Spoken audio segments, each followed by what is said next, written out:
Good evening, everyone. As always, I gotta tweet this out and YouTube YouTube post this and all that stuff. But then once I'm done with that, I will start speaking consistently. Just give me a minute.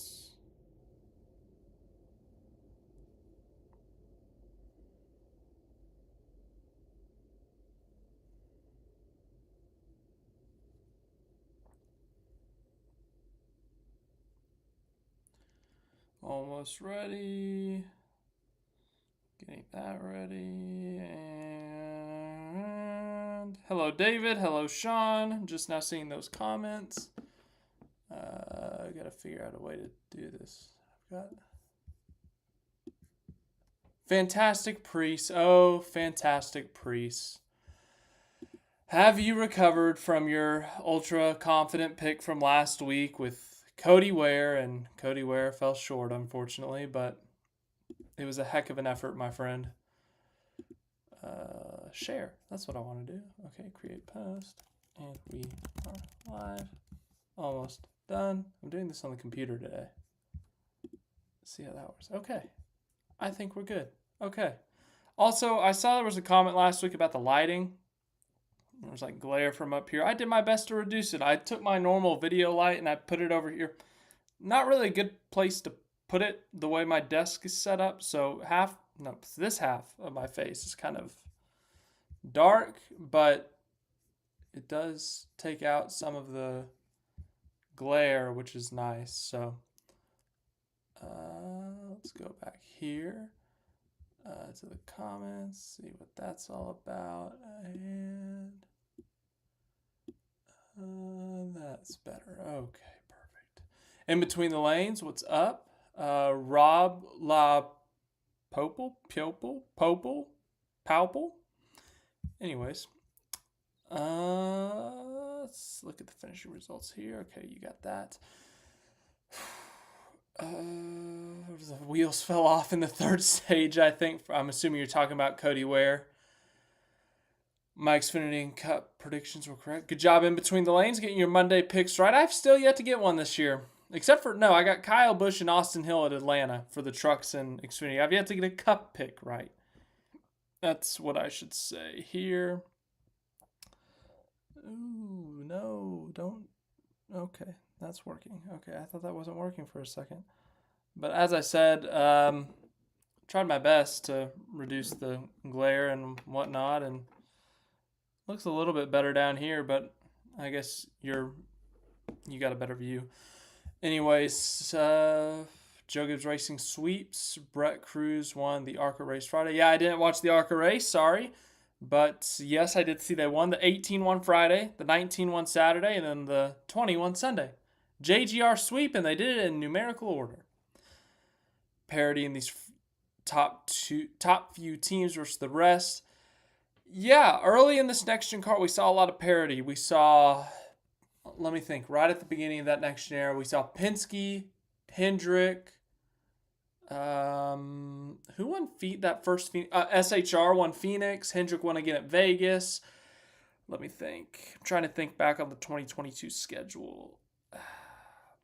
That first year, even not like that first chunk of races, but that first year, we saw like 20 different winners, 19 different winners. We saw Petty GMS win a race. We saw SHR pick up a race win. We saw, well, they actually won a few races that year. We saw Penske, Hendrick, Gibbs, obviously the big teams. We saw Trackhouse. We saw 2311. We saw, let me think. I'm going in numerical order in my head. We saw RFK win a race that year. We saw RCR win races that year. So we've seen it, but obviously, the best teams always impress the most. They win the most, and it's kind of continued as that trend. I mean, even in every year of the next gen, we've seen one of the big teams win the most races. Elliott won 6 in 2025 in 2022. Byron won 6 in 23. Larson won 7 in 24. So even when yeah, you'll get some mid-pack teams, some not top tier, not A tier teams. You might see some B tier teams win some races, but they're they're not going to win the majority of the races. Hello, Gold Guitar. Welcome. Hope you're doing well. Paint schemes. Favorite paint schemes? The Racers one was all right, I guess. Hamlin, same sports clips. Larson, same. 21 was different with the Evo, whatever that was. The Buescher-Kroger scheme was unique. Byron ran that same HP. That wasn't bad, though. I will say that wasn't bad. The HP on the 24 is much better than the HP on Ferrari. I am just so annoyed by that. We'll talk about that at the end of the stream, as you can see, as normal. Well, that's not the F1 logo, but I'm going to talk about it a little bit. But we got our normal tabs pulled up at the top. We have our talking points, and then obviously we don't have to follow those strictly because we can do what we want here. And we can talk about what we want, when we want. The best friend scheme, the purple and orange. Kyle Busch was in that zone scheme. Let me try to find one that wasn't normal. Ross Chastain's is confusing because they're advertising the Kubota orange days, but the car is black. I'm very confused by that. Just saying. Man, we're still scrolling. Priest's is the standard Solomon paint scheme, which is it's solid, don't get me wrong, but just nothing crazy. Still scrolling. I mean, Reddick, the Mobile 1 paint scheme was really good. Nothing knocked me out of the park this week. So, yeah, nothing knocked me out of the park, unfortunately. Though this week at Vegas is going to have some it's going to have some nice paint schemes. So ask me that again next week in Between the Lanes, and you're going to get a lot of answers. Terrible start to the season for Ty Gibbs and Brad Keselowski. Emphasis on Ty Gibbs. Yeah, no, Ty Gibbs has not had a good race since... You're going to need to give me a minute here. It's so bad, I got to get on Racing Reference. Because even his last top 15 was like a 14th. It wasn't like it... Oh, my goodness. I'm getting on Racing Reference here. Ty Gibbs. It's not even that... I just think he's on an ultra cold streak. He's not a bad driver. He's proven he's got the talent. It's just whatever can go wrong has gone wrong. Okay, Kansas. Kansas in the fall. Okay. Who won that race? Chastain, of course. Speaking of Kubota, he won in that Kubota scheme. So Ty Gibbs finished 5th on... Does it have a date on this, or... Hello? Is there a date? Am I missing this? I'm still on Racing Reference, so... 36, margin of victory. Okay, you know what? I don't... 2024 Hollywood Casino 400. 2024 Hollywood Casino. Okay. September 29th was the last time we can say Ty Gibbs had a great run. Yeah, that's quite the cold streak. So they got to get it together. They got to get it together fast. If they go on the streak for 3 more races, I mean, look at this. Look how far we got to scroll down. We have to scroll to 34th in points for Ty Gibbs. And you also, Mike, I think it was Micah that pointed that out, maybe? Was it? Yes, it was Micah. Micah pointed out Brad Keselowski also. Keselowski's just had a terrible start to the year. Ironically enough, I think the best run Keselowski's had this year was at COTA, and historically he has been in the next-gen car maybe one of the worst drivers on road courses. So the fact that that is the case coming into Vegas, if you told someone that before the season, they would have probably predicted this. If you said that COTA was going to be their best results, they would have either guessed that or that they had some wild fuel mileage strategy to get Brad a win. So, obviously, RFK's got the speed. Ryan Preece showed it this weekend, even on the option tires or the soft tires, whatever. That helped them get the track position. But even Buescher, he was able to show speed as well. So it's not a matter of having slow cars. It's just nothing's going their way. And it's the same story for Ty Gibbs. The biggest thing with Ty Gibbs, this dips into last year. Like, way too into last year. They got eliminated in the first round of the playoffs. They had a bad end of the season. Last 6 or 7 races, they finished 16th or worse. Every single race. You go into the offseason, you try to brush it off, you try to improve upon it, get a mental reset, and you come into 2025 fresh, ready to go. And yes, the 2025 schedule is a bit wonky here at the beginning. We've had 2 super speedways. We have had... Is this working? Okay, my screen up here doesn't show it as working. So, anyways, if it's not working, let me know. But as I was saying, we've had a really wacky start to the year with the 2 super speedways, with the road course, with even Phoenix having the 2 different tire compounds. It's been a really odd start to 2025. So you could put some of it on that for sure. Like if they had closed out 2024 and they had a couple top 10s in those last 6 races, and even if they had 3 DNFs and a 12th place in there, you wouldn't think anything of it. You would just think, oh, they've had a really bad start to 2025. It'll turn around for them.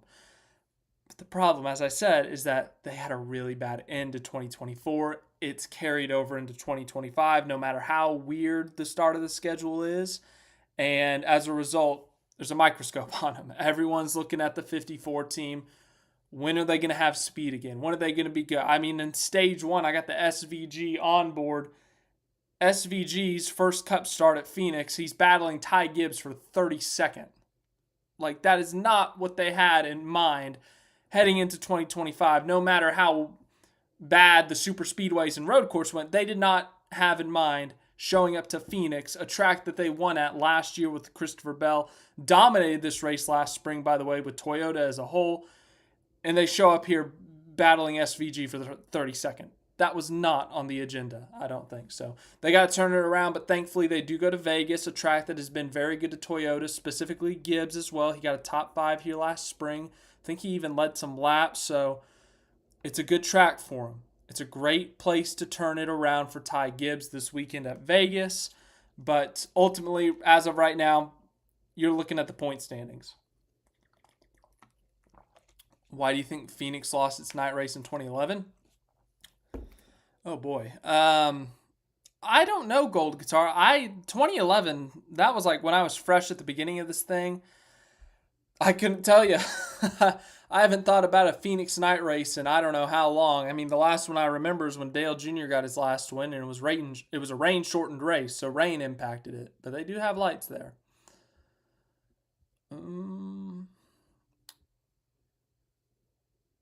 Tori says we have to give Spire credit. I think they've leapfrogged track. Tori, it's so early in the year, and we really haven't been into any... Phoenix is a real oval, but we had the tire difference that kind of shook things up. But Suarez looked good yesterday in the race. Chastain looked good in the race. But obviously, Suarez ends up wrecking. Chastain, I think he ended up 11th. Yeah, he ends up 11th, so a decent result. But obviously, they have not shown the speed outside of Coda. They have not shown speed on Saturday. And albeit it's a very small sample size, 2 super speedways where qualifying, let's be honest, does not matter, in Phoenix, which is kind of an oddball in itself. So I think it's too early to overreact to say that much.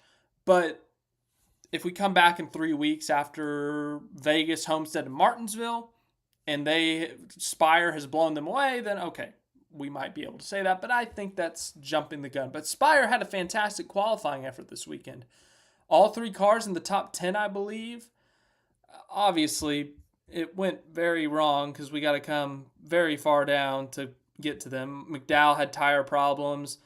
Haley and Hocevar were involved in the major giant wreck that I didn't know Phoenix could produce at this new style of Phoenix.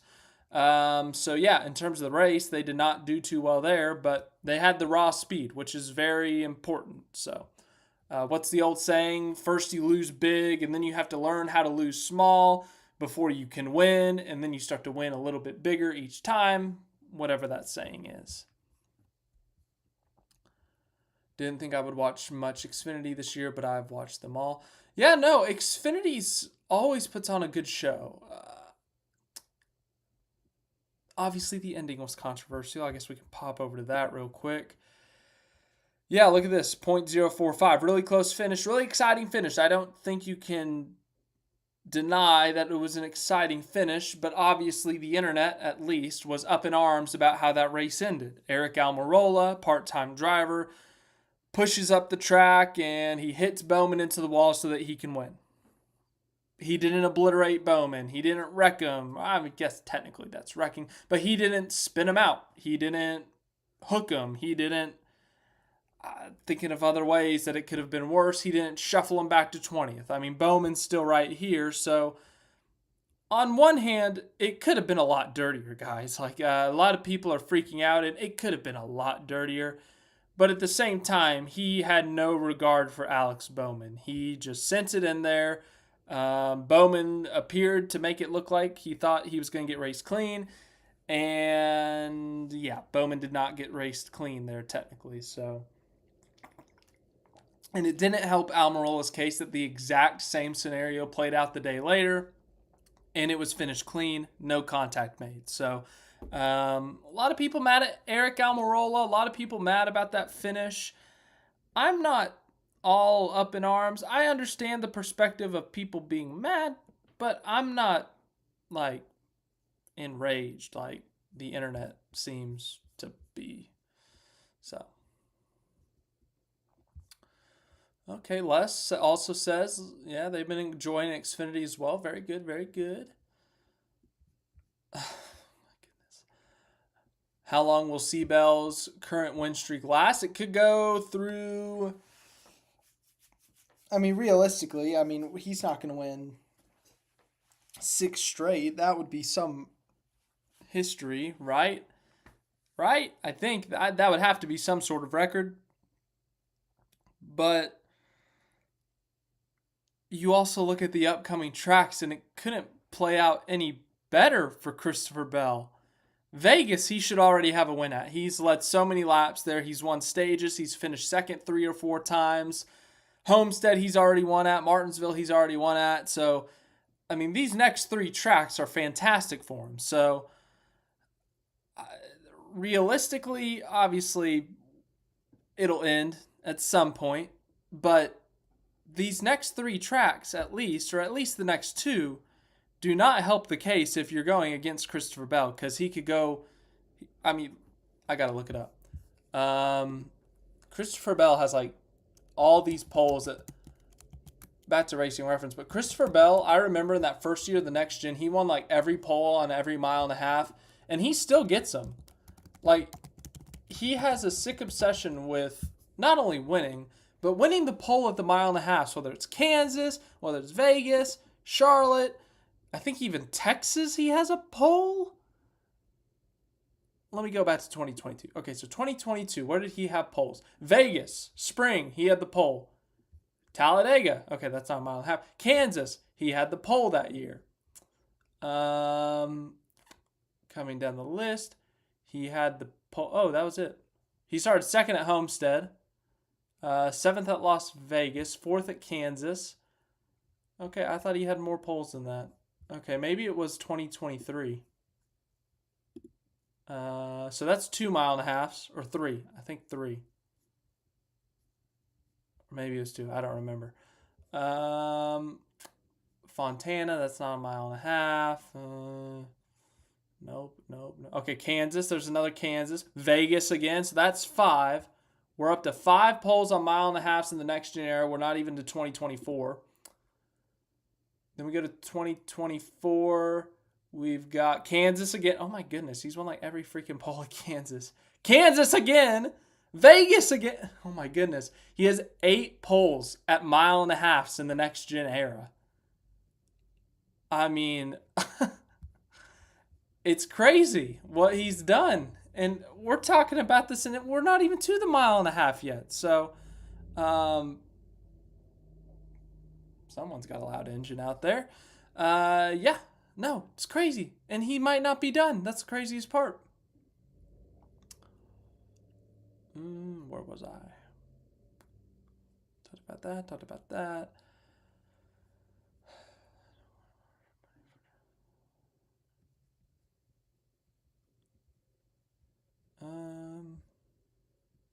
Fantastic Pre says Phoenix night race. I'm all for night race. I wish Texas still had a night race. I mean, it's my home track, so I'm biased, but I always enjoyed the night race at Texas. I always thought it looked better anyways, like just from picture standpoint. But my preseason prediction, I said it would get rained out to Monday, so maybe I'm partially right and we get like a Sunday night race or a Monday night race. But hey, once again, what do I know? We're like 2 months away from Texas. I don't even know why I'm talking about it. Oh.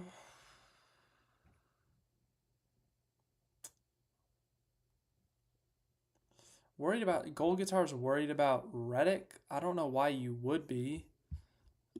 He had power steering issues and he was in the top 5 for the majority of the day.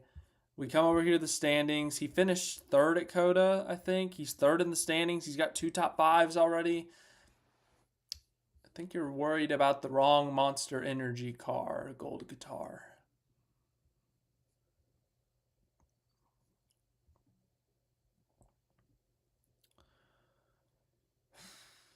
Rob, you say that the 2 cars are wasted on part-timers, but they finished 1-2, man. And also you have to factor in the Owners' Championship. So for Joe Gibbs Racing, the 19 cars run full-time. They are fighting for the Owners' Championship. That has more to do with the money side of things. The Hendrick 17, that's a part-time car. They simply show up to win trophies. Like, there's no championship implications. So if they're going to show up on a part-time basis and only try to win races, why would you not put your Cup Series guys in there? Or develop a driver like they are with Corey Day. So that's just my opinion, though. Oh, man, Rob is very pessimistic on Trackhouse. Let's go back to these standings. That is the race results. Apologies. I mean, Chastain's 16th. He's got top 10. SVG's got a top 10, but obviously super speedways and, with SVG's a wild card. I'd say you can't really factor him in the points just because a lot of these tracks, even Phoenix, he's going to for the first time in a Cup car, learning the oval still. Suarez has had speed. He just hasn't. He's got 3 DNFs already, I think. 2 DNFs. DNF at COTA, DNF at Atlanta, and then he was 27, 45. How many laps down was he yesterday? Finishes the race 4 laps down. So he's got 2 DNFs. He's got a 4-lap down finish. So Suarez has had the speed. They have actually looked pretty good so far, but they don't have the finishes to reflect it. So, Rob, you may be pessimistic on Trackhouse. I think it's too early to overreact to anything. Just my opinion, though. Cole Custer will repeat.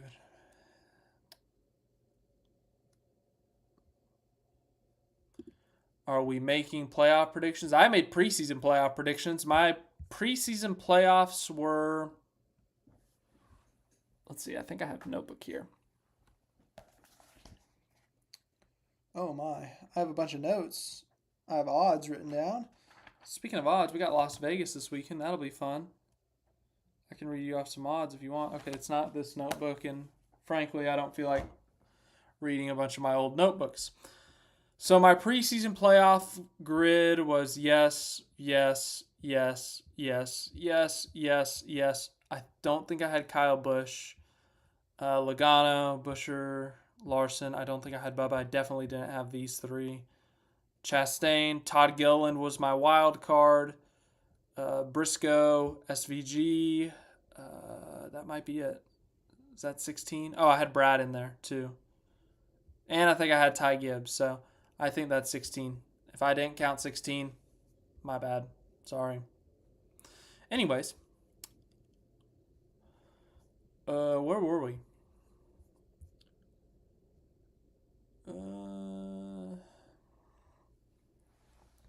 I don't know. Fantastic Priest, is Ty Gibbs slated to run any Xfinity this year? I swear I remember him running a race already. Am I going crazy? Maybe that was last year. Last year at COTA, because I remember SVG put that crossover on him that everyone's talking about still. No offense, do the Xfinity drivers know the art give and take? Because in my point of view, the Xfinity series is becoming a mental institution. Not good for the Xfinity series, says Denver. I mean, the Xfinity series, usually it's like young drivers doing this to each other and they're learning, they're figuring things out, they're trying to make their way to the Cup series. And I'd put it at, yeah, sure, sometimes you can't do stuff like that, but you're trying to win, and a Cup series owner might see that and say, hey, this guy's going to do anything to win. But the weird thing about Sunday was it was Aric Almirola Aric Almirola is, oh God, I have to do math. He's almost four. In fact, is his birthday? His birthday's in 4 days. He's about to turn 41 years old. He's not a young driver. He's doing this for fun. He's doing this to try to win races, and he's spending time off to be with his family, which is great. But yeah, that move, I guess, would have been something I would expect from a full-time Xfinity driver who's 21 years old trying to make his way to Cup. So, but yeah, like what Bowman did there, that was expected of a Cup driver to kind of pick a lane and just kind of hope you get raced clean, I guess.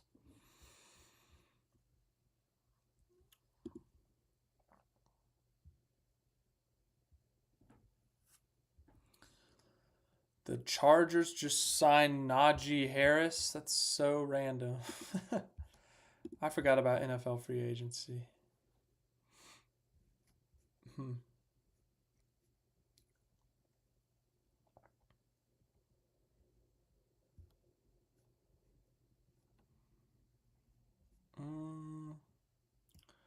Ooh, picture of Ryan Priest flying on Twitter. That's neat. Get that off there. Okay, where was I? I think Trackhouse should bring Bruce Schlicker for SVG. Denver, it's been 3 races. He's still learning this new crew chief. We'll do our SVG recap sometime in here. But they made a good call. It's just that the caution didn't fall their way. It wasn't even SVG's fault. On a restart, when they started on the soft tires, a car gets shot up in front of him, and he goes from 26th, 27th back to 33rd, and then he has to make his way back through the field on those soft tires. So, and also Bruce Schlicker, I'm pretty sure, stepped away so he could take over his family business. So I don't think he's coming back anytime soon. But yes, Rob, I apologize. It's 3 or 4 races, not 3. But point being, it's been 4 races. No need to overreact. No need to chop heads this early. And also, they had a good race at COTA. They led laps. They got stage points. Finished in the top 10. So it's race 4. Next week's race 5. No need to panic. It's not quite that. I mean, let's come over the point standings. He's 22nd in points.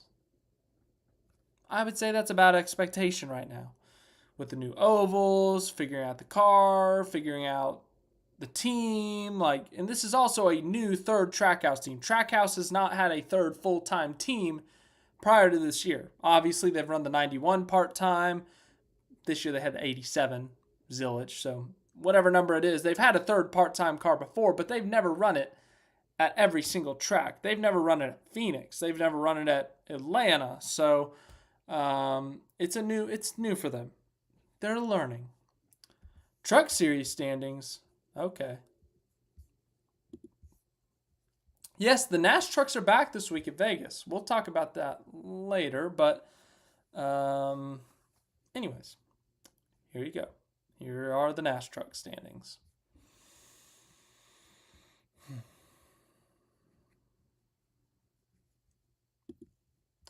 I mean, the problem, Rob, I see what you're saying where so many teams save the soft tires for stage 3.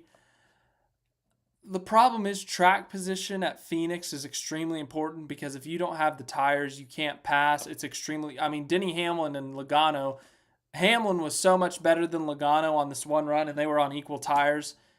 And because it's so hard to pass, Hamlin finally got tired of Logano, and he just bumped him out of the way. That was the only way he was able to pass him. So it's super difficult to pass. And so if they had run the yellow tires the rest of stage 2, don't get in a wreck, they probably maybe get up to 26th, 25th, because it's that hard to pass. But you put on those red soft tires, and you're able to slice and dice through the field, which SVG did a bit of when he got up to 17th. So we saw it with Priest. The only reason Priest was in contention late, the only reason he had a shot at top 10, top 5 or whatever, is because early in the race, he used those soft tires to get the track position. So track position's key. It's very important.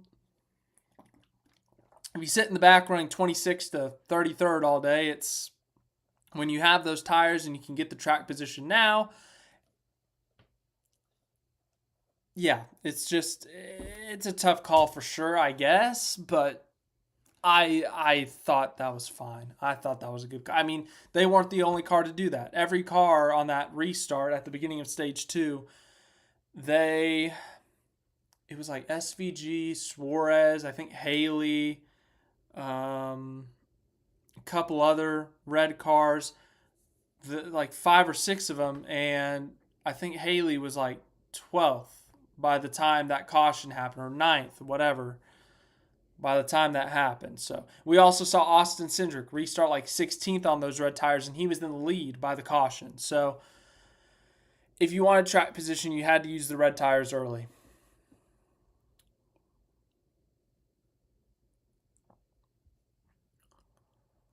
Yeah, I get what you're saying, Rob.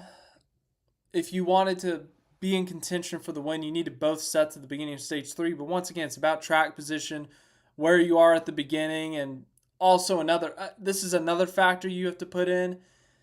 If they don't put the red tires on at the beginning of stage 2 is 125 laps. People are going to get lapped. So if you keep those hard tires on, Austin Cindric runs up to the lead. Austin Cindric has these red tires. He's clicking off fast lap after fast lap, and he makes his way through the lapped cars, and all of a sudden you're in 29th place. You get lapped. Everyone else is going to come lap you, and you're kind of stuck a lap down. You got to take the wave around, and then your day is ultra screwed. So, yeah.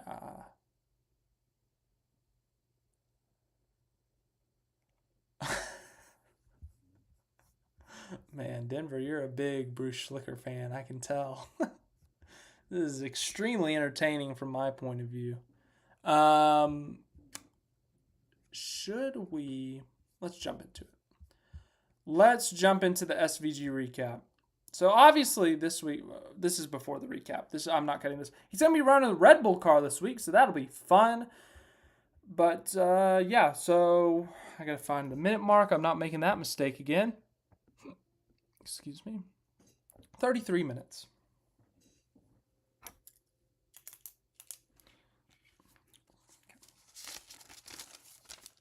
I'm going to put it up here. 33. Okay. So we're going to do the SVG recap here. This is going to be a short one because he got wrecked on lap 100. So live comments, people, I'll read your comments in about 10 minutes. I mean, this is going to be like the shortest recap ever. So, yeah, we'll get into it, and then I will be back for the comments. So give me about 10 minutes. Let me do this. As always, I will chop this into its own thing. I'll edit it a little bit. I'll throw some graphics or pictures or clips from the race. Obviously, I got to show the wreck. So I'll cut this, clip it, put some extra stuff on it, and I'll post it later tonight. It's currently 8:31 here. It'll be up by 10 p.m., so hour and a half. Just depends on how long we go here. But as I said, this is going to be short.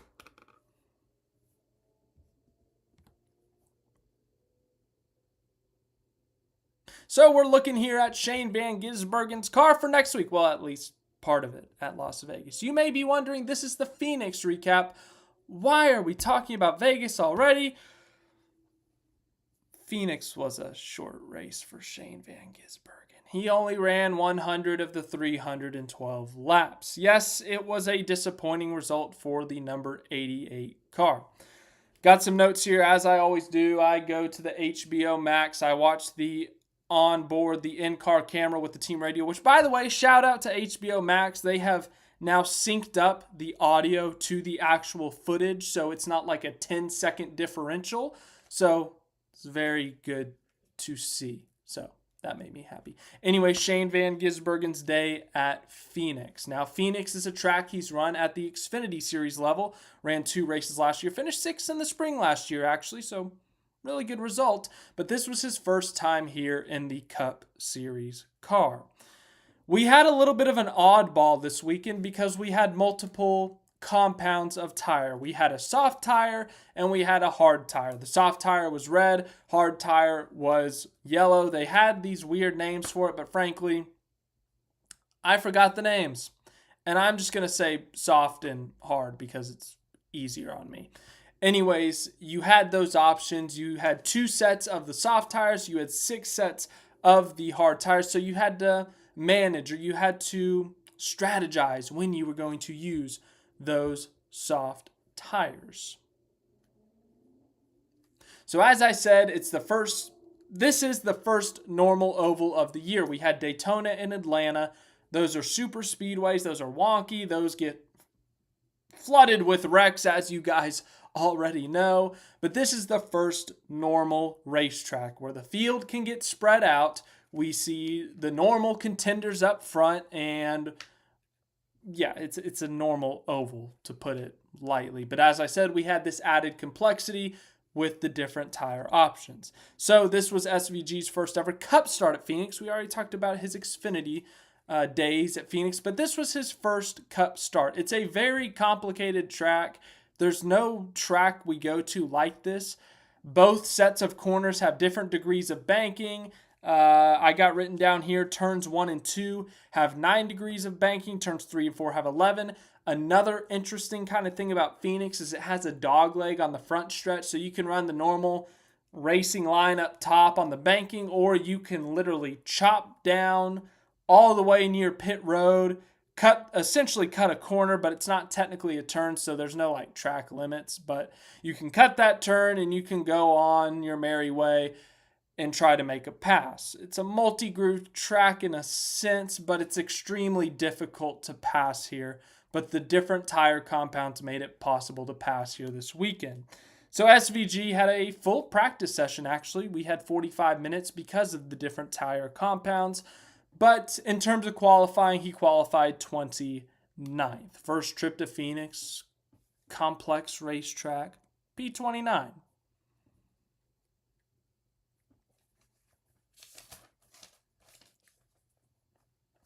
So lap 10, it already gets spicy. It already gets exciting. There's already, for Shane Van Gisbergen himself, I think there was already a big-eyed moment, like oh my God. Ricky Stenhouse Jr. goes spinning. I can't exactly remember how the incident got started, but Ricky Stenhouse is spinning. SVG's right there to witness it. Has to hit the brakes really hard. All good. Thankfully, no damage on the 88. He's able to survive. He's up to 24th at this place because he had made a couple of passes. I think he was up to 27th. And then, of course, you got a couple guys spinning out and a couple other guys pitting for the soft tires. So now he's up to 24th on whatever it is, lap 15. So then we get a restart. And then on lap 22, he keys his radio. And remember, they have not pitted at this point. So this first stage was really short, only 60 laps. Only reason you're going to pit here is if you're putting on the soft tires, which we saw Ryan Preece do. And Ryan Preece put on those soft tires and went from 33rd to 3rd. So on lap 22, he comes on the radio and he says, so loose on entry. And he said it like, so loose on entry, like kind of like this is crazy, like how loose this race car is, desperately need an adjustment. Also said it was loose on exit 2. Side note, he had a really good battle with Ty Gibbs. It was for 32nd place. But watching the onboard, seeing them exchange the position, switch lines, kind of go back and forth with it, it was pretty fun to watch. It was for 32nd, but hey, it was fun to watch, and that's what racing's all about. So stage 1, he ends up finishing 33rd, just barely on the lead lap, but on the lead lap. So that's a good start to the stage. Anyways, he gets on the radio and says, yeah, it's bad, it's loose, like we got to fix this. And of course they do. They go to pit road and they put the soft tires on to start stage 2, make the adjustments necessary, and, well, yeah, they got the soft tires. Let's see what they can do. I just told you, Ryan Preece went from 33rd to 3rd in one single stint. Later on in the race, we saw a lot of guys just slicing and dicing through the field. We saw Ty Dillon in 4th place in this race. If you're a casual NASCAR fan or you haven't been watching this long, I don't know what that would be in supercars terms. I really don't, so I apologize. He also said that he burned the right rear off, which I'm sure did not help with the looseness. So they start stage 2 on the soft tires. The plan was to go about 50 to 60 laps on the soft tires. Stage 2 was 125 laps long, so you can split the stage in half, get your new tires. Most likely, if I had to guess, go back to the yellow tires, and then there you go. You're able to finish the stage. However, restarted 29th place. And right off the bat, those red tires kick in because they're soft tires that are able to slice through the field. It's kind of like Formula One. The soft tires are quicker immediately, but as the run goes on, they fall off. So this group of cars that included SVG, Daniel Suarez, Justin Haley, and 3 or 4 other cars, you could see them slicing and dicing through the field, making positions. SVG gets up to about 25th, 24th. This is like the first lap. He's already able to make up 3 or 4 positions. Todd Gilliland gets shot up the racetrack. Got to be honest, I don't know who got shot up the race or who hit him or who pushed him up the racetrack. But the point being, Todd Gilliland in front of SVG. SVG's got to hit the brakes or else he's going to wreck Todd Gilliland. And he drops back to 33rd place. So already these soft tires have been working great. But 3 turns in, you got to slow down for a car getting shot up in your way. Nothing you can control. But he made some progress, made his way up to 17th when there was a caution on lap, 92. So on lap 92, he's already made his way up to 17th. He's made up 12 positions since the restart. Really good progress. Got some good track position at this point of the race. Only problem is that the caution came pretty quick. It came about 22 laps into this run, so you didn't get the full effect of the red tires or of the soft tires, but you gained a lot of track position. It's really good to go from 29th when you're running 26th to 30th in that first stage or 33rd to get up to 17th because of the strategy call. Track position, you take it. And this is my last page of notes, so you can see where this is going. In fact, I think I said it at the beginning. He said it was a bit tighter, the car, but he said it felt better compared to the beginning of the race. Obviously, those soft tires with the grip they had, I'm sure, helped. Pointed out that there was some things that happened on the restart that messed him up. Obviously, as I stated, Todd Gilliland getting shot up in front of him. Nothing you can do. So under this caution, they go down pit road. They put the hard compound tires on. I think the entire field pits here. They come out 19th. They restart 19th, and that's the day. Yes, there was a wreck. There was a giant wreck at Phoenix. Biggest wreck I've seen at Phoenix since 2011. But, everyone starts wrecking in front of him. There was literally nowhere SVG could go. 2 cars are airborne at one point. Briscoe and I think Hocevar were airborne. And SVG ends up finishing 31st. The instant they wrecked, he said, I think it's done. I think we're done. They brought it back to the pits. They assessed the damage. They had him run a lap on the apron just to see, could you steer it? What could you do? Took it back to the garage. They did a quick check to see if it was repairable because, of course, every point matters. Every position is a point. Unfortunately, the damage was beyond repair. Shane Van Gisbergen finishes his Cup Series debut at Phoenix in 31st, or his Phoenix debut in the Cup Series. Anyways. So rest in peace, Phoenix car. An unfortunate result for Shane Van Gisbergen. We come over here to the point standings, I think. Nope, these are the truck standings. Back to the Cup Series standings. Back out of the play. Well, I guess he was technically still out, but he only falls to 22nd. He was 18th last week, only to 22nd, so not a catastrophic drop, but he's 22nd in the points after week 4. Going to Vegas next week, Red Bull will be on the car, which is why I was showing you this. And yeah, that's the SVG recap this week. We obviously do this live during a live stream, and it's cut and all that. So thanks for watching this video. Hope you enjoyed it, and we'll see you for the next one. We got Vegas this week. Should be fun. Okay, live stream. I'm back. I'm yours again.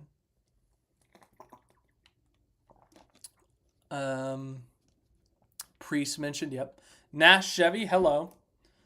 Clausen Z, welcome. Clausen Z, I have some great news for you. Clausen Z, look at this.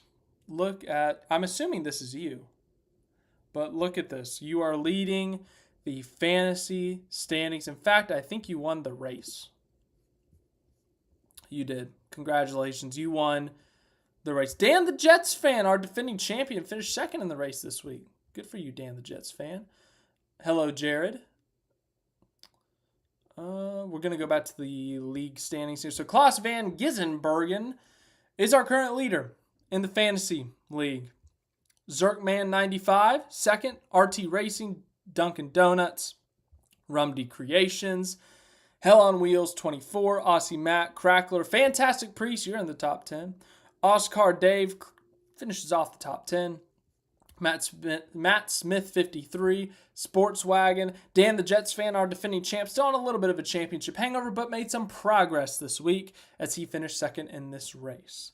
David Jerry's in 14th, PC_18, Zero Apex, Tyler Hernandez 6, I am 18th. Yeah, it's been a rough year. I don't want to talk about it. I had a good race this week, though. I got a top 10. I'll take it. Dr. Zero is 19th. 20th is Supercar Nut. 21st is Jamie, the lifelong Logano fan. Rebutted is 22nd. The _Mike_Wallace. Not the same Mike Wallace, I don't think, is 23rd. Mike at MLB 24th. Knee is 25th. Hack-House is 26th. Tritech is 27th. And then we have a bunch of people who still have not submitted their lineups. So, yeah. Brett, over here in the United States of America, it's Monday. So, yeah, I'm in the US of A, my friend. It's still Monday over here. Also, if we ever do, spoiler alert, next week this is going to be on a Tuesday. So, we're still going to call it the Monday after for naming purposes and consistency purposes. But sometimes it may not be on a Monday. And I apologize. But next week, I'm traveling. I'll be at Vegas. And I won't be home till Tuesday. So that's my excuse there. And if you don't like it, I'm sorry. I can't do anything else. Let's copy that. Hit the X there. I'm going to put paste. If you want to join the fantasy league, go for it. Oh no. Pin message. The Monday after, but on a Tuesday is a great title. Well, Fantastic Priest, that may be next week. Jared, hello. Bold prediction, John Hunter Nemechek will point his way into the playoffs. I don't know about that. I will shout out to John Hunter, though. What a start. They've got 3 top 15s in the first 4 races, 2 top 10s, a top 5. What a great start for John Hunter Nemechek. I mean, seriously. Hats off to that team. I don't know if they could carry that the rest of the year, but what a start regardless. And even Stenhouse right here. First year as Aric Motorsports. Great start. Let's see here. Did I miss anything up here? Oh, yes. Okay. 2026 NASCAR Championship race. Miami, Phoenix, or Vegas? Oh, you said Phoenix. That's hilarious, Nash Chevy. No, that's a hard no on Phoenix. I've experienced that. No, thank you. Miami or Vegas? So, Miami or Vegas? That's so tough. Because Miami, I would say is a better track right now, but that's not saying Vegas is bad. Vegas has put on some great races in this next gen. They're both big markets, major cities. I can tell you for a fact, Vegas is not that far away from real Vegas. You just get on I-15 and you go up the road 15 miles. It takes you about 30 minutes to get from the Strip to...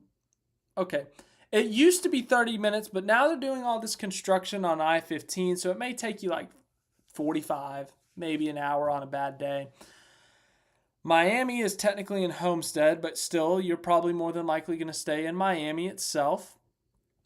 Weather is good in both places for the most part. The only problem with Vegas, it does get cold in November. So I think Miami would be the more logical option. Also, it's a NASCAR-owned track. Vegas is an SMI track. I don't know if NASCAR wants to give up the championship. But if we did a multi-round or a multi-race championship round, both of them, I would say go Vegas, Martinsville, Homestead. That would be my championship round if you did a 3-race championship.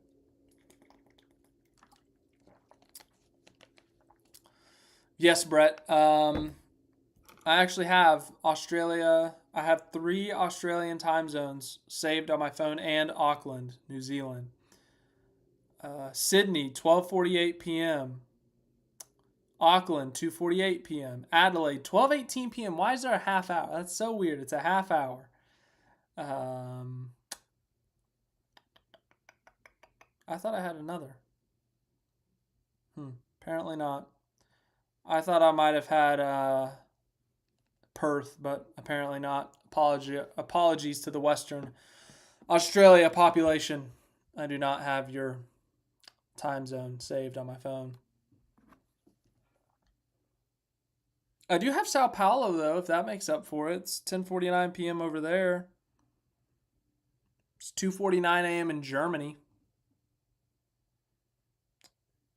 It's 8:49 in Oklahoma City, which is the time zone I'm in. Why do I have Oklahoma City? It's so random. It's 4:49 in Moscow. 4:49 a.m. I should specify. Okay. I think that's enough time zone reading tonight. Or tomorrow afternoon, depending on where you are.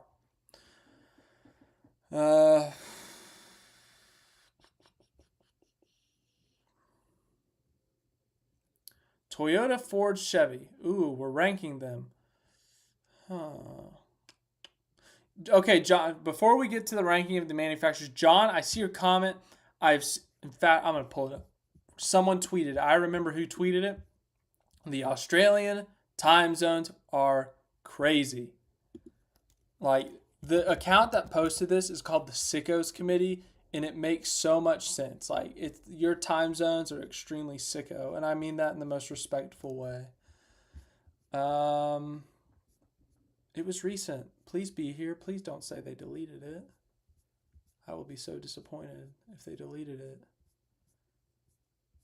Still scrolling. This is not a good sign. Give me a minute. Aha! Yes, I knew I had it. Bam. Okay, look at these time zones, people. If you're not from Australia, look at these time zones. Oh my goodness. Look at this. So we got, okay, this is normal. Over here, I would say, you kind of chop it up evenly. But then we get to daylight savings, and what is this? We're slicing it this way and this way. This is... Well, Class NZ, the United States is pretty big too, but it's not slicing like this. We slice it like this too. Like, we're kind of like this. We got the West Coast, the Pacific time zone, we got the Central time zone, and then over here we got the East Coast. But this is like the Western time zone, the Northern time zone, the Southern time zone, the Southeastern time zone, and the Northeastern. Like, oh my goodness, I could not convert that. I mean, if I had lived there, I would have to figure out how to convert it. But like the U.S. is pretty simple. If you live in California, it's currently 6:52 p.m. If you're in Texas, it's 8:52 a.m. Unless you're in El Paso, you're in the mountain time. If you're in Arizona, it's 7:52 p.m. If you're in New York, it's 9:52 p.m. Bam. The further east you go, the further, well, okay, I can complicate this. But for me in Texas, I'm in the central time zone. If I go east, the time is ahead of me. If I go west, it's behind me. If I go directly north, it's the same as me. If I go directly south, it's the same as me. But if I live in Adelaide, I think Adelaide's about here, correct me if I'm wrong, and I go directly north, it's an hour difference. And if you go just a little bit northeast, it's a half-hour difference. That's too much math for me. Too much. I just had to someone brought it up, so I had to bring it up. We usually talk about racing and NASCAR on here, but every once in a while, there's a weird topic we will talk about. And this week, it was the Australian time zones under daylight savings. Speaking of, it has messed me up. The sun was setting at like 6:45, and now it's setting at or 5:45, and now it's setting at like 7. Okay.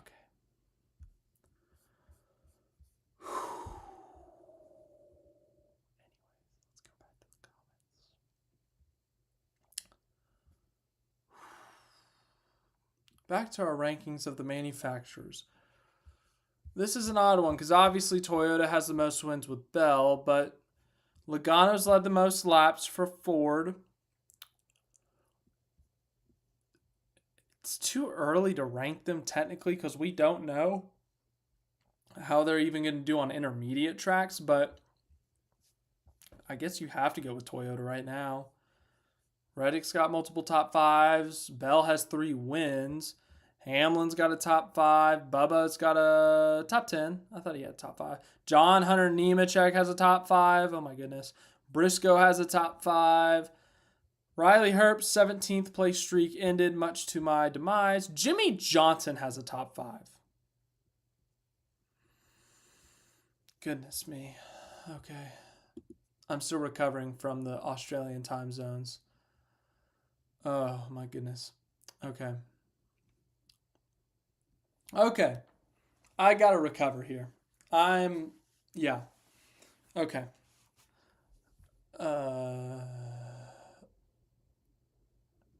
Yes, Denver. That makes sense. Western Australia is 3 hours behind the eastern states in Australia. That's here. Right now it's 9:55 in New York. It's 6:55 in LA. That's a 3-hour difference. That's pretty normal. But if it's 8:30 in Perth or 8:30 in Adelaide, and I don't know what the cities are in Northern Australia, I apologize. But you go up to the North Coast and it's like directly north and it's like 30 minutes difference, hour difference. Like, what? That's so confusing. I'm sorry if this is offensive for me being confused by your time zones, but it just confuses me so much. No disrespect to Australians, but oh my goodness. David, I hate math too. Math was arguably my worst subject in school. There's a reason I went into the journalism field. So I didn't have to do math. So I didn't have to do a lot of math. I still technically got to do math sometimes. Like I got to add up how many wins each manufacturer has. 1 for Chevy, 3 for Toyota, 0 for Ford. Wow, it's really easy this week. Sean, F1 and supercars this weekend. Are you able to watch or busy in Vegas? So, Sean, really glad you asked. Firstly, I'm going to do some self-promotion. Yay. You can boo me. I'm going to have my F1 predictions on Wednesday. This is the thumbnail, spoiler alert. But obviously, it's a pretty big deal. There was a pretty big move in the offseason in terms of drivers. Esteban Ocon, he's racing at Haas this year. What a big deal. I can't think of anything bigger. Yes, obviously. We're going to do predictions. I don't think I'm going to do my normal 45-minute video where I make a preview and predictions. I think I'm just going to go straight forward this year with F1, and I'm just going to do predictions. I'll do an intro and say, hey, F1 starts back up. Hope you're excited. I'm excited. And then just get straight into it. Like bold predictions, driver standings, constructor standings. I don't have them written down yet. I know who my champion is. I've had that written down since Austin in October, since COTA. After that race, I predetermined who my 2025 champion was. So you can put it together. You can think you want to think, but I have it in my head. So I got to go buy a prop. There's one prop I want to go buy for this video.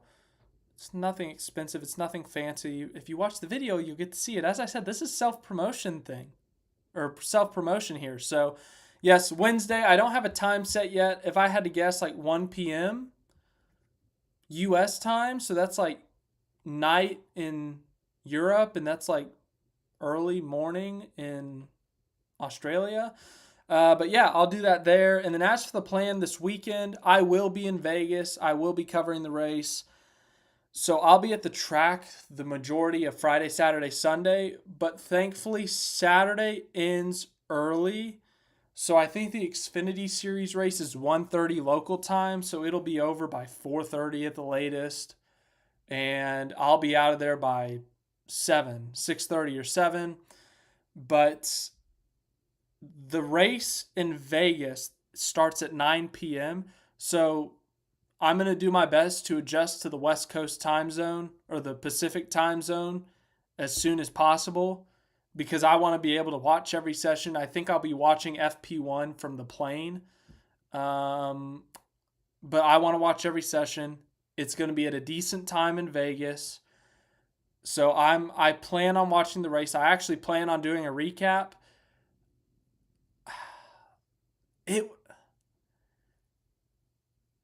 I was going to say I kind of want to do it from the F1 building, but it gets kind of dark over there at night, and I don't know, it seems a little risky. They don't quite have the Grand Prix Plaza open up there yet, so I can't go in and like buy a ticket and just stand in there and do it, but man, 2 weeks too early for that. But no, I do plan on doing an F1 recap on Sunday, talking about the Australian Grand Prix. Obviously, that's a home race for some of you in the comments, but Melbourne should be exciting. I think there's a chance of rain for that race, so I'm actually really excited about that prospect.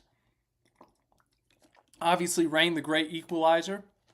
Heck, we could see Lewis Hamilton, first race with Ferrari. Could you imagine if he won his first race with Ferrari? The level of excitement and hype that Ferrari has had in the past would be nothing if Hamilton wins the first race with him. Just saying.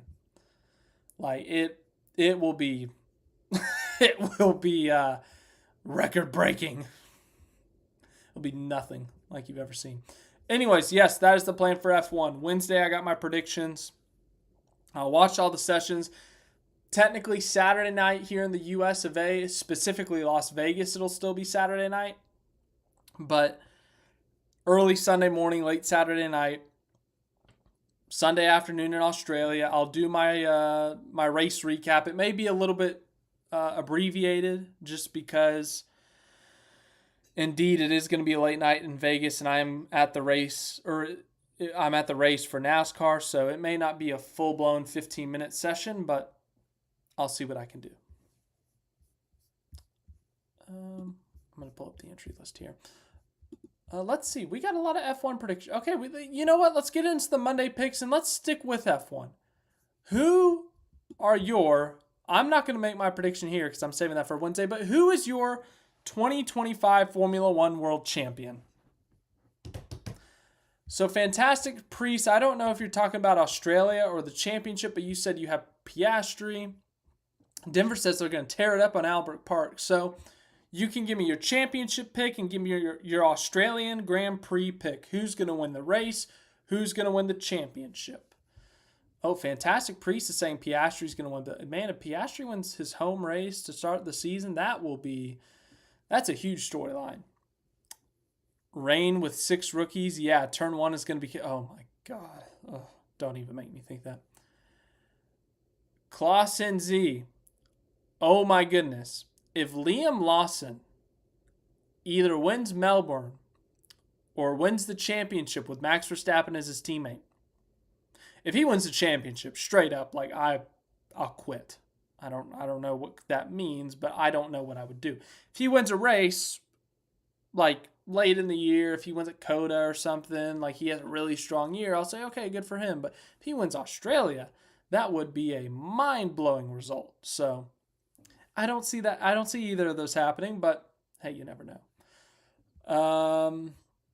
John says that Oscar Piastri is going to win the Australian Grand Prix. The championship is going to go to Charles Leclerc. Sean says that Piastri is going to win both the Australian Grand Prix and the championship.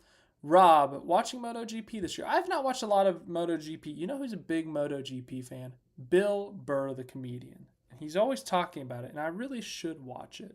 But I cannot commit to it, but maybe. David says Lewis Hamilton winning his 8th championship. Welcome, Jamie. There's no such thing as too late. Denver, Jack Doohan, dude, if Jack Doohan, Jack Doohan has not even taken laps in an official session. I'm not counting preseason testing. In an official session, and his seat is already on fire. He's already on the hot seat, and he has not even taken a lap. If he goes out and wins the Australian Grand Prix after Alpine spent all that money on the Franco Colapinto buyout, oh my God, that would be so funny. If it's an Australian winning, it's going to be Piastri, more than likely. But all 19 cars reckon Doohan wins. Everyone is picking Jack Doohan to finish dead last in the standings, or they're picking him like 21st and they're playing it safe and putting Colapinto in 20th just in case. Yeah. Sorry, guys. I'm probably going to put Doohan last just because if he truly has no shot in that car regardless of result, then if he's actually going to get booted like super quick into the season, I actually feel so bad for him. He finally gets his promotion to F1. I think last season was a really good season for F1. You never knew who was going to win each race, except for that first 8 race stretch where Verstappen was still annihilating everyone. But once we got to the middle of the schedule, Austria was the big turning point. Oh, that's not good. Is the stream working for everyone? I just got a notification that something's wrong.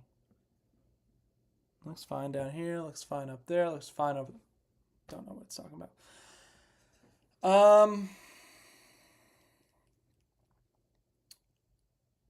What was I saying? I got distracted. All right, yes. Last season was so good because once we got to Austria, it seemed like you didn't know who was going to win. McLaren seemed like the favorite, but then we'd see Mercedes randomly show up at the British Grand Prix and the Belgian Grand Prix, and they won those 2 races. We saw Ferrari. They went and they won a bunch of races with Sainz and Leclerc. We saw both McLaren drivers winning. We saw Verstappen, obviously that incredible drive at Brazil.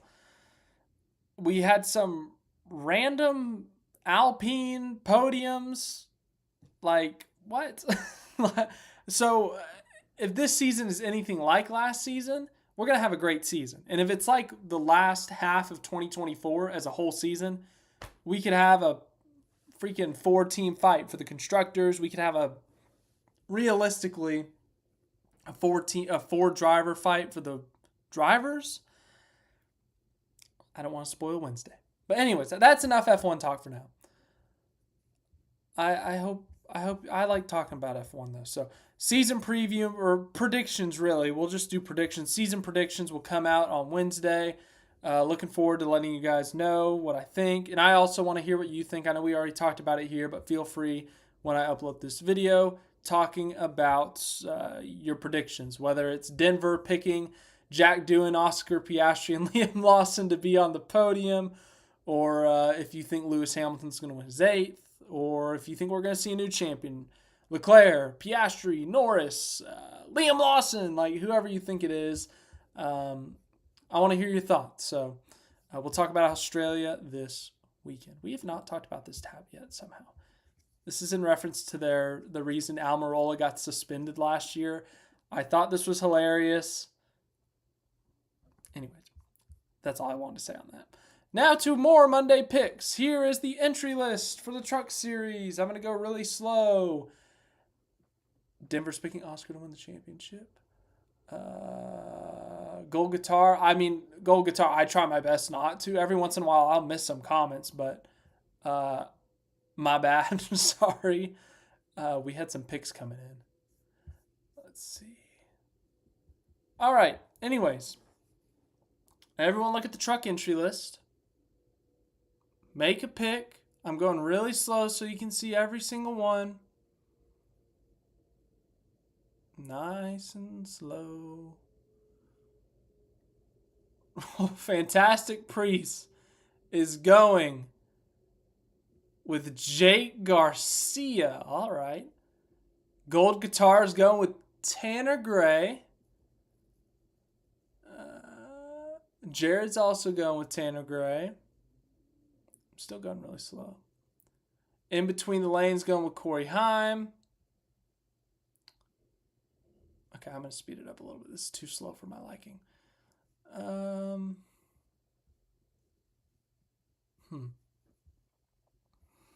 Trying to think, who do I want to pick? Truck Series, Vegas. I'm going to... Lane Riggs is Ben's pick. Okay, Lane Riggs. John.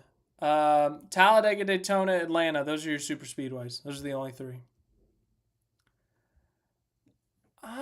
Chandler Smith for Clausen Z. Frankie Muniz would be fun. Yeah, that would be fun. That'd be a fun one. I don't know if it will happen, but it would be fun. Chandler Smith is Noah's pick. Corey Heim is Jamie's. I'm going to go with Corey Heim. I'll play it safe. Corey Heim. It's boring, but I'm going to play it safe. Ty, I'm assuming you're talking about Ty Majeski. But yeah, that's my Truck Series pick for Vegas. Their first race in nearly a month. Caden Honeycutt is Andy's Truck Series pick. About to go to Xfinity Series. Once again, I'm going to go slow.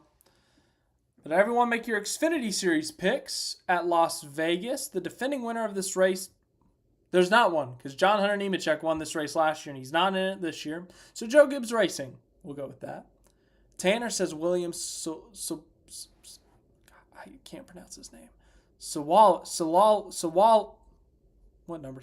Sawalich. William Sawalich is in the 18. Exceed is Clausen. Ooh, Sheldon Creed getting his first win, maybe? You never know. Sawalich, Harrison Burton. Oh my goodness. Why are you being complicated? Is the stream working? It's popping up that's saying it's not working again. Hello? Can you hear me? Anyone there? Okay. Is this working? Can you guys hear me? Hello? Another lag? Okay. No, you gotta be kidding me. Lags here and there. Okay, well. My bad. Sorry.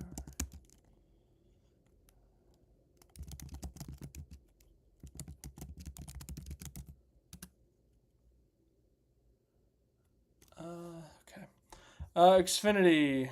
I guess technically Brandon Jones is the defending winner since the 20 won it. My mouth isn't moving. Okay. We got audio, I guess. Make Monday picks for Xfinity. Let's hear the Xfinity picks. Okay, now it says it's working again. Hopefully that's accurate. Jesse Love is Jamie's pick. Got to scroll back up. Harrison Burton, Gold Guitar. Creed, Clausen, Z. Jesse Love for John Murray, Daniel Dye is Tanner's. Christian Eckes is Brett's. Wow. Yeah, the 16 did win here in the fall. Oh. Sawalich upset in Xfinity, says Denver. I guess I haven't finished going through the entry list. You got to 35. That's quite the name. Okay. Scrolling more. Still scrolling. Okay. That's the entry list. Justin Allgaier is David's pick. Almirola is Gene Toy's pick. I'm going to go with, I picked Hyman Trucks. I'll go with another boring pick. I'll go Almirola. Almirola, it's boring. I know. 2 boring Monday picks. I also didn't pick Australia. Australian Grand Prix, I'm going Lewis Hamilton. Just because I want to see the Ferrari hype reach a height it's never reached. Taylor Gray is Reds. Ryan says Nick Sanchez. All right, Cup Series. NASCAR Cup Series entry list. Get yourself a good look at the NASCAR Cup Series entry list in Las Vegas. Get a look at the sponsors. We got the Kubota Orange Day Sales. That's a black paint scheme. Looking for any notable sponsors. BetMGM on the 8 car. That's appropriate since we're in Vegas. Gold Guitar is going with Chris Buescher. Jamie's going with Zilich and Xfinity. Larson is Fantastic Priest. Jared's going with Cinder. We got some bold predictions in here. Denny Hamlin's in the Yahoo car. Smith/Dasani for Prosper, Texas' own Chris Buescher. Larson is John Murray's pick. No one's going for the Christopher Bell four-peat? 4 in a row, 4-peat. Big Boy's going with Buescher. Dark Horse Austin Dillon. Ooh, Air Force on the 23. Oh, Raptor on the 24. Sonny D on the 35. That'll be exciting. It's his home track. We got a couple of Las Vegans in here. We got Noah Gragson. We got Riley Herbst. We got Kyle Busch.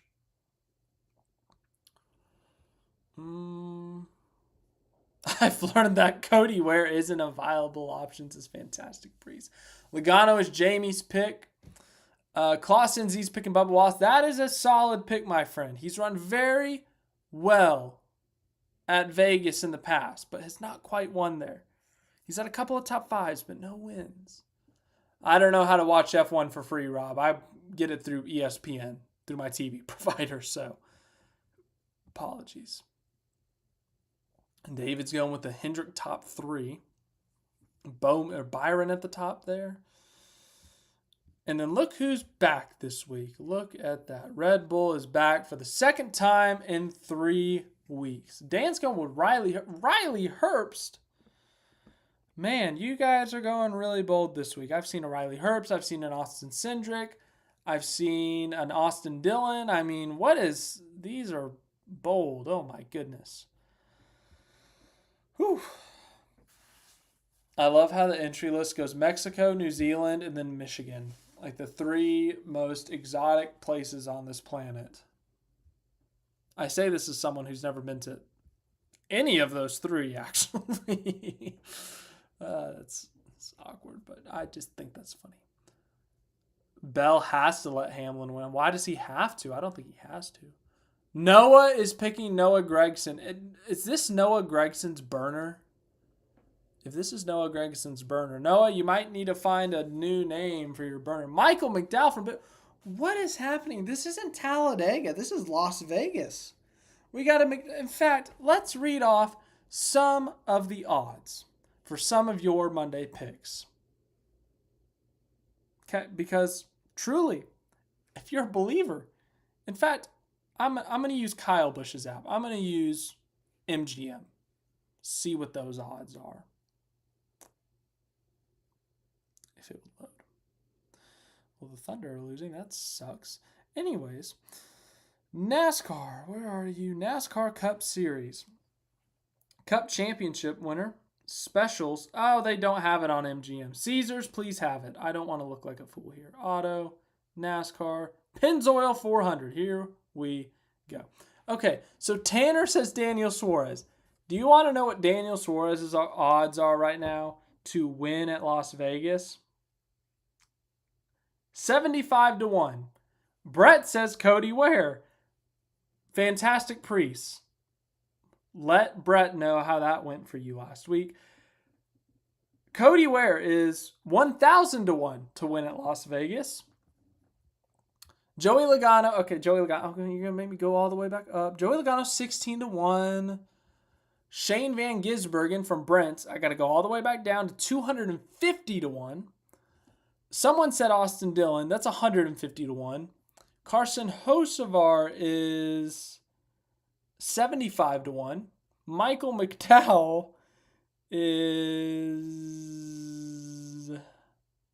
250-1. So we're back down to the 250s.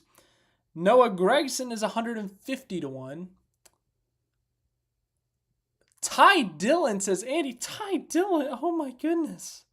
750-1. So you guys have hit 1,000-1, which are the worst odds, 750-1, which is the second worst odds, 500-1 with Riley Herbst, which is the third to worst odds, Michael McDowell at 251, SVG at 250-1, Noah Gregson at 150-1, Austin Dillon at 150-1, Austin Cindric at 100-1, Suarez at 75, Hocevar at 75. You've hit a quarter of the field. That's 75-1 or worse. Oh my goodness. You guys are insane. Ryan Milton, we've got a normal pick here. Ryan Blaney is 13-1.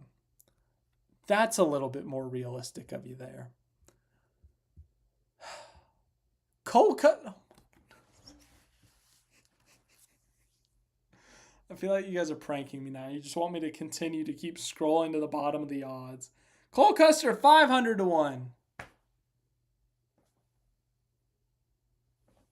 I'm reading these correctly, too. It's not like Ben says, thank you, Ben. Bell is 3.5-1. That is the second best odds. Some of you said Larson.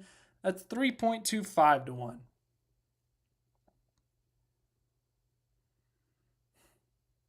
Yeah, Denver, Red Bull versus Monster is back. We saw it at COTA. In fact, I was going to pull up the picture, but I don't want to. I'm too much brain hurt from your bold predictions, ladies and gentlemen. My goodness. What's my take on all these picks? Some of you guys are insane. A little bit insane. Fantastic Priest, you went from Ware to Larson in 2 weeks. Yeah.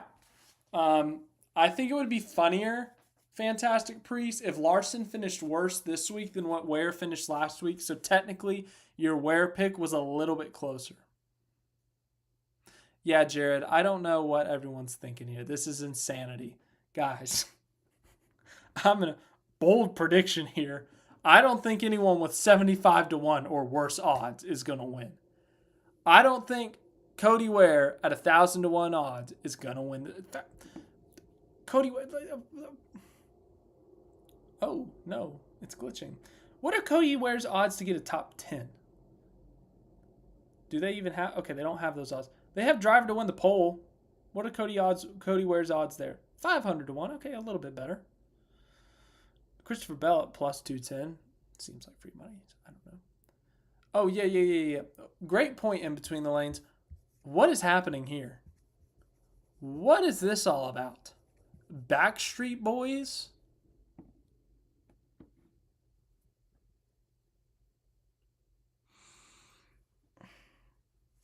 You guys are driving me crazy. I don't know. We got the Backstreet Boys on the entry list. We've got 10 drivers with 75 to 1 or worse odds being picked on here. Woof. Oh my goodness. Anyways, this week should be exciting if you guys are all right. I'm assuming you're not going to be, but if you're right, oh my goodness, this is going to be the wildest. This is going to be the wildest Vegas race in the history of Las Vegas Motor Speedway, and it'll be one of the top 5 craziest NASCAR races of all time. And now we're predicting people flipping. Oh my goodness, I've lost control.